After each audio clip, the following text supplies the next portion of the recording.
स्वागत है आप सभी का। और आप देख सकते हैं क्लास 10th वाले जितने भी बच्चे हैं भाई, आप सभी को सबसे पहले तो भाई बेस्ट ऑफ लक आपके क्लास 10th के पेपर के लिए। और ये ओमार सीट आपको कैसे भरना होता है ये मैं आपको समझाने वाला हूँ।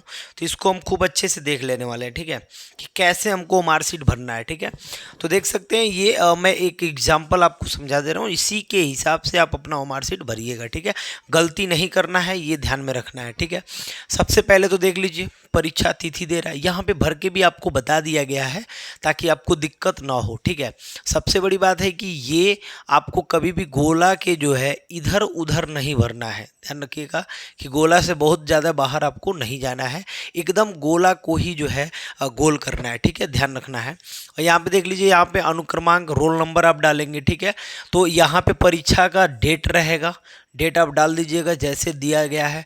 यहाँ जैसे दे दिया 16/3/2024, ऐसे करके आपको डालना है 22। जो पेपर जिस दिन रहेगा वो आपको यहाँ पे डाल देना है। ठीक है, अपना यहाँ पे एग्जाम्पल के तौर पे यहाँ बता रहे हैं भाई कि नाम अपना यहाँ पे आप डाल देंगे, नाम। ठीक है, यहाँ कपिल अग्रवाल लिखा हुआ है तो ये बता रहा हूँ मैं बस। ठीक है, यहाँ पे विषय कोड की स्थिति बताया जा रहा है कि देखिए ये जो गोला किया ना, ध्यान दीजिएगा, एकदम सेम सेम गोला कर रहा, मतलब थोड़ा भी आपको उस गोले से बाहर जो है नहीं जाना है। ठीक है, तो वो सेम गोला कर दिया, ये ध्यान रखना है। और यहाँ पे जो भी भरना, मैं एक भर के दिखाऊंगा आपको। ठीक है, तो चलिए थोड़ा सा भर के आपको दिखा रहा हूँ। ये तो मैं बता दिया कि ऐसे ही भरना है। ठीक है, अब चलिए मैं भर के दिखा रहा हूँ आपको। तो ये मैं थोड़ा सा यहाँ से स्टार्ट कर रहा हूँ और यहाँ से मैं ये भर के दिखाऊंगा। ठीक है, तो यहाँ देख लीजिए और इसको हम देख लेते हैं। ठीक है, तो सबसे पहले तो भाई आप देख सकते हैं यहाँ पे डेट, फिर मंथ, फिर ईयर दे रहा है। ठीक है, तो डेट मंथ ईयर कैसे भरेंगे आप ध्यान रखिएगा। जिस तारीख को आप एग्ज़ाम दीजिएगा वो तारीख, जैसे मान लीजिए 22 तारीख को आप दे रहे हैं तो यहाँ पे 22 लिखा जाएगा। ठीक है, और ये दूसरा महीना है तो यहाँ पे 2 लिखा जाएगा, और 2024 है तो यहाँ 2 और 4 लिखा जाएगा। बिल्कुल आसान है। तो यहाँ पे ये भर सकते हैं आप विषय का नाम, यहाँ पे जिस विषय का आप पेपर देने जा रहे हैं, जैसे उस दिन आप हिंदी का देने जा रहे हैं तो यहाँ पे हिंदी लिख दीजिएगा। ठीक है, फिर परीक्षार्थी का नाम, यहाँ पे अपना नाम लिखिएगा पूरा फुल टू फुल कैपिटल में लिखिएगा। जैसे आपका नाम मान लीजिए राजू है तो RAJU लिखना है। ठीक है, राजू और भी कुछ है, मान लीजिए राजू कुमार आप लिख रहे हैं तो KUMAR आप पूरा पूरा ऐसे कैपिटल लेटर में लिखेंगे। ठीक है, और यहाँ विषय का नाम मान लीजिए, मैं उदाहरण ही बता रहा हूँ, HINDI आपने यहाँ पे हिंदी भर दिया। ठीक है, ऐसे जो भी अब हिंदी के दिन हिंदी भरेंगे और अदर विषयों के दिन अदर जो भी रहेगा वो आप भरते जाएंगे। ठीक है, यहाँ पे अनुक्रमांक भरना है, तो जो भी आपका अनुक्रमांक होगा, ज़्यादा घबराने की जरूरत नहीं, जो भी अनुक्रमांक है वो अनुक्रमांक यहाँ पे रोल नंबर, अनुक्रमांक का इंग्लिश रोल नंबर है, तो रोल नंबर जो भी आपके एडमिट कार्ड पे होगा उसको आप यहाँ पे भर दीजिएगा। भरने के बाद मान लीजिए थोड़ी देर के लिए आपका एडमिट कार्ड पे रोल नंबर 2, 3, 1 ऐसे करके मैं कुछ भी यहाँ पे लिख दे रहा हूँ ताकि आपको भर के एक मैं दिखा दूँ। ठीक है, तो ये भरा गया रोल नंबर, किसी का अलग अलग हो सकता है। तो 2 वाले में नीचे तक आना है और 2 ढूंढना है, तो 2 यहाँ पे है तो मैंने 2 वाले को क्या कर दिया भाई, तो 2 वाले को मैंने यहाँ पे गोला कर दिया है। तो गोला भी ध्यान रखिएगा कि गोला भी थोड़ा भी हमारा इधर उधर नहीं होना चाहिए।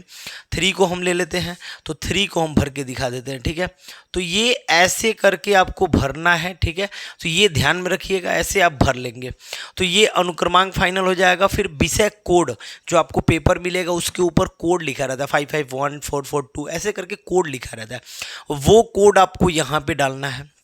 जो भी लिखा रहेगा उसका नंबर फिर से नंबरिंग करना है और फिर से आपको यहाँ पे क्या करना है, गोला करना है। ठीक है, फिर आप पेपर कौन सा दे रहे हो, प्री बोर्ड तो दे नहीं रहे हो, वार्षिक दे रहे हो, तो आपको यहाँ पे वार्षिक वाले पे क्या करना है भाई, तो वार्षिक वाले पे बिल्कुल आपको क्या कर देना है, तो यहाँ पे राउंड कर देना है। ठीक है, चलिए यहाँ पे राउंड कर लीजिएगा।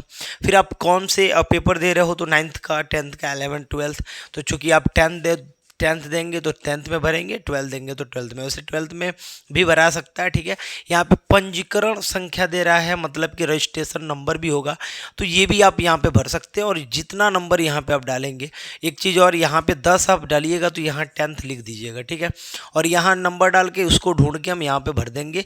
इतना काम आपको जल्दी से कर देना है। फिर हम आ जाते हैं आगे, और आगे देखिए हमको क्या करना है। ये जो हमारा दिख रहा है ना, ये प्रत्येक 10 वाले जितने बच्चे पेपर देने वाले हैं 1 से लेकर के और 20 तक की मैं बात कर रहा हूँ, 20 क्वेश्चन आपको प्रत्येक पेपर में मिलेगा, चाहे वो हिंदी का पेपर हो, इंग्लिश का हो, मैथ का हो, साइंस का हो, सोशल साइंस का हो, कला का हो, जो भी है, संस्कृत का हो, ये जो भी पेपर आप देने वाले हैं सब में 20 ऑप्शन आपको मिलने वाले हैं, ठीक है।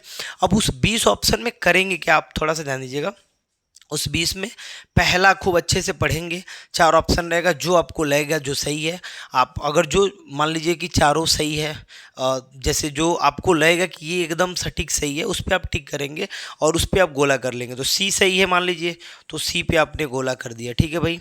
इसके बाद से थोड़ी देर के लिए सोचिए कि अगर और मैं आगे बढ़ाऊं बात को, ठीक है, और आपको फिर ये पूरा 20 का 20 टिक करना है। अब आप समय निकाल के ऐसे ही इसको टिक करते जाइए और लास्ट में भी चाहे शुरू में भी कभी भी आपको जब मौका मिले तब इसको आप 20 जो है टिक कर लीजिए। तो ये पूरा का पूरा हो जाएगा और बिल्कुल आपको गलतियां नहीं करनी है, तो ध्यान रखिएगा, बिल्कुल गलती नहीं करना और ऐसे ही आप अपना पूरा ओमार शीट भर सकते हैं, ठीक है। धन्यवाद।